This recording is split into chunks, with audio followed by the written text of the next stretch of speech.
안녕하십니까. 혼란한 정치 시사 이야기를 술술 풀어보는 송구권의 혼술 7월 20일 월요일에 인사드립니다. 박원순 사태, 여기다가 엎친 데 덮친 격으로 집값파동이 같이 몰아닥치면서 문재인 정권이 휘청거리는 그런 모습이 역력하게 보입니다. 레임덕 징조가 지금 나타나고 있는 것이죠. 일반적으로 레임덕의 역대 정권을 보면은 권력 누수 현상이 오는 몇 가지 징조들이 있습니다. 권력기관이 먼저 돌아서죠. 검찰, 경찰, 국세청 이렇게 권력기관들이 돌아서는데 돌아서는 순서도 있다. 이런 얘기까지 나오고, 또 공무원들이 복지부동을 하게 됩니다. 움직이지를 않죠. 그 정권이 바뀔 테니까는 같은 진보든 보수로 바뀌든 어쨌든 정권이 바뀌게 되면은 과거 정부와 여러 가지 다른 상이 있고 또 차별화를 위해서 어떤 조사가 들어가고 감사가 들어가고 막 그렇습니다. 그러니까 일을 안 하려고 하죠. 복지부동합니다.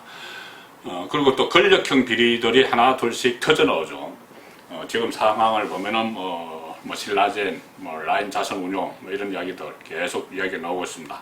그리고 가장 특징적인 것이, 레임덕의 징조 중에서 특징적인 것이 아무래도 대통령의 영이 먹히지 않는 것이죠. 대통령의 말이, 지시, 명령 이런 게 잘 먹히지 않습니다.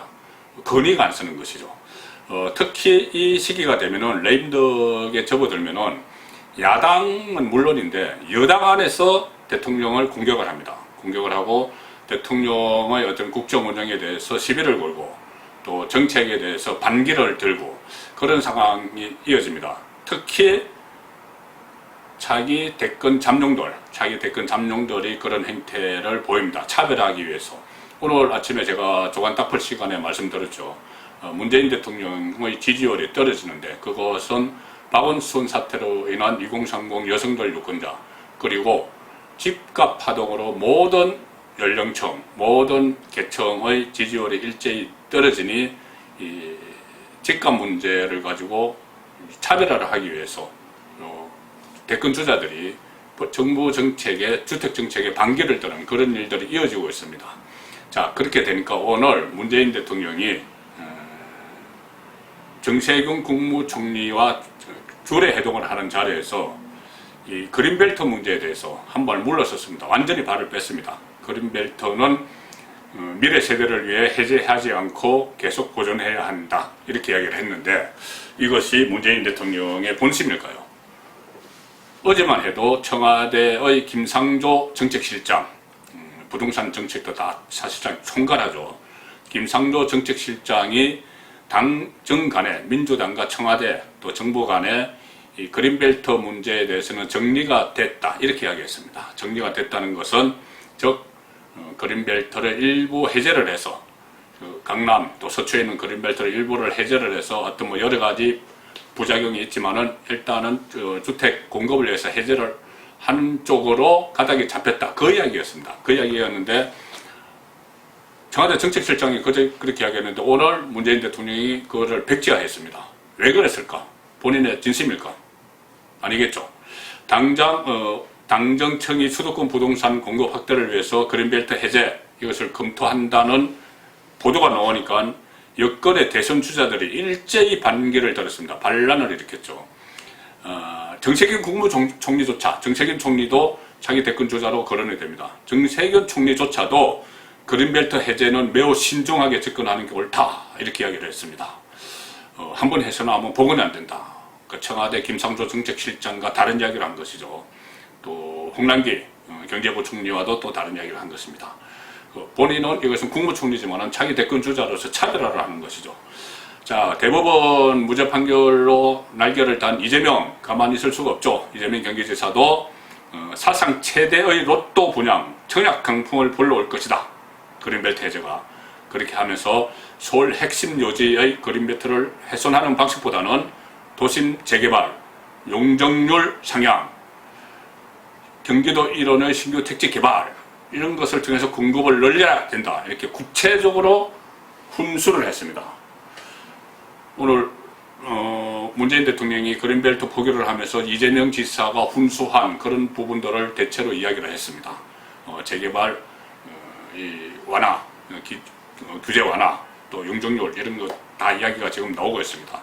그리고 또 이재명 경기도지사도 물론이고 자기 또 대권 주자죠. 이낙연, 지금 당권 주자이기도 한데 이낙연 의원도 그린벨트 해제는 마지막 수단으로 써야 된다 반대를 했고, 김부겸 당권 주자까지도 비슷한 이야기를 했습니다.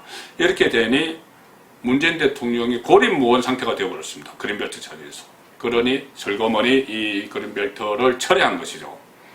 처음부터 뭐 미래 세대를 생각을 했다면은 김상조 정책실장이 교통 정리가 되고 있다 그런 이야기 안 했겠죠. 그린벨트를 부분적으로 해제하는 정리가 되고 있다 이 이야기를 뭐 대통령이 전혀 그런 뜻이 없는데 정책실장이 했으면은 그것은 항명이죠. 자, 슬그머니 물러섰는데 이재명 경기지사 날개가 달렸는데 오늘 또 그런 이야기까지 했습니다. 서울과 부산시장 보궐선거 후보 내지 말아야 된다. 이렇게 이야기를 했습니다. 본인이 이제 계속 그 자리를 유지를 하고 있는데 오거돈, 박원순이 물러난 양쪽에 후보 내지 말아야 된다. 이 말은 문재인 정권 주변, 중권 핵심부와 완전히 동떨어진 이야기입니다. 이것은 뭐 후보 내지 말아야 된다는 것은 당원, 민주당 당원 때문에 그렇죠. 당 소속 선출직 공직자가 부정부패 사건 등 중대한 잘못으로 직위를 상실해서 재보궐선거를 하게 될 경우에 해당 선거구에 후보자를 추천하지 않는다. 이 규정이 있지만은 제1 수도 서울 그리고 제2도시 부산 여기에 지방 권력을 뺏길 수가 없으니 지금 정권 주변에서는 무슨 핑계를 대서라도 후보를 내려고 하고 있습니다. 후보를 내려고 하고 있는데 이재명이 딱 나서서 장사치도 좀 손해보더라도 대의 명분을 찾는다. 이런 이야기까지 하면서 출마를 공천하지 말아야 된다. 이런 이야기를 했습니다.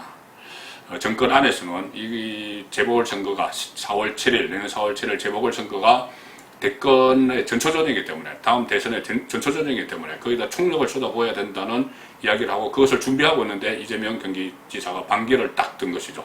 이것도 대통령의 영이 서지 않는 그런 사례로 볼 수가 있습니다. 이 권력 누수가 일어나면은 여러 군데서 줄줄 셉니다. 하나가 딱 뻥 뚫리고 나면은 이런저런 제가 조금 전에 말씀드린 그런 징후들이 막 나타나는데 지금 당장 문재인 정권을 지금 3년여 동안 지탱해왔던 버팀목들이 지금 다 무너지고 있죠. 자, 지방 권력을 장악을 했는데 2018년 지방선거를 통해서 대구와 경북 빼고 다 장악을 했는데 자, 제1도시 서울, 제2도시 부산 전부 다 단체장들이 청추문으로 낙마를 하고 한 사람은 극단적인 선택까지 했습니다. 지방 권력이 와해되고 있죠. 그 다음에 이 문재인 정권의 버팀목 중 하나가 사실 언론 장악이었습니다. 특히 공영방송들, KBS, MBC 공영방송들을 완전히 장악하고 YTN 이런 방송들도 장악을 했죠. 그래서 편파방송을 하고 특정인들, 친문 성향의 특정인들을 진행자로 앉혀서 편향된 방송을 계속 공중파에서 하는 그런 행태를 보였는데 그것이 사달이 나기 시작했습니다. KBS가 토요일에 9시 뉴스에서 이 보도를 했죠. 한동훈 검사장과 채널의 이동재 전 기자 이 검언 유착 보도 이거를 하면서 어떤 녹취록을 입수를 했다. 뭐 그렇게 해서 보도를 했는데 그것이 전부 허위였다는 것이 드러났습니다. 이동재 전 기자 쪽의 변호인이 오늘 그 관련된 녹취록을 공개를 해버렸죠. 녹취록 공개를 하니 그것은 전혀 사실이 아니었고 심지어 그 수사를 하는 수사팀, 서울중앙지검의 수사팀까지 어제 토요일날 KBS 보도 내용은 사실과 완전히 다르다 이런 이야기를 하니 KBS가 하루 만에 어제 같은 9시 뉴스 시간에 사과 방송을 했습니다. 취재가 잘못됐다. 사과 방송을 했습니다. 자, 이렇게 오히려 검언 유착이 아니고 권언 유착, 권력과 공영방송이 유착한 그런 사례를 그대로 드러내버렸죠. 자, 이렇게 되면은 앞으로 정권을 옹이하던 공영방송들, KBS, MBC 그 뉴스 믿기 어려워집니다. 그것도 권력 누수의 한 단면이 되는 것이죠. KBS가 이렇게 헛발질을 했고 또 외곽 스피커들 있죠. 외곽의 스피커들 이 무슨 일만 생기면은 조국 사태 때 또 윤미향 사태 때 벌떼처럼 달려들어서 무조건 이 검찰개혁, 언론개혁, 이것이 모든 것을 흡수하는 선임령,